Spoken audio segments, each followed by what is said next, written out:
સુરતમાં ગતરોજ ગૃહમંત્રી હર્ષ સંઘવીએ બળાત્કારીઓને ગુજરાતમાં કડકમાં સજા મળતી હોવાની વાત કરી હતી।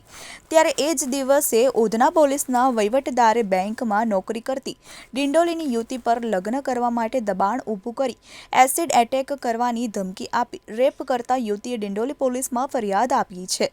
ઉધના પોલીસના હેડ કોન્સ્ટેબલ રણજીતસિંહ મોરી સામે પોલીસે રેપનો ગુનો દાખલ કરતા તે ફરાર થયો છે। દિંડોલીમાં 29 વર્ષીય યુવતી તેના ભાણેજ અને માતા સાથે રહે છે।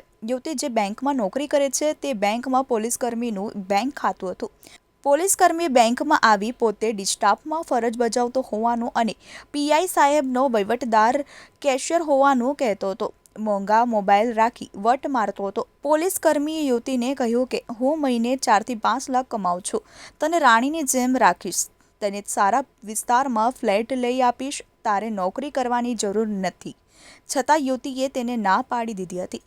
આથી પોલીસકર્મીએ તેને કહ્યું કે તારા શું હાલ કરું છું જોઈ લે। પછી તે દિવસે સાંજે તેનું એક્સિડન્ટ થયું હતું। પછી પોલીસકર્મીએ ખિસ્સામાંથી સિંદૂર અને મંગળસૂત્ર બતાવી કહ્યું કે આજે આપણે લગ્ન કરવાના છે એમ કહી રિક્ષામાં જ બેસતા યુવતીના કપડા પર પોલીસકર્મીએ સિંદૂર નાખી દીધું હતું। યુવતી કારમાં જતી હતી ત્યારે પોલીસકર્મીએ તેની કારનો કાચ તોડી માર મારી જબરદસ્તી કારમાં બેસાડવાનો પ્રયત્ન કર્યો હતો।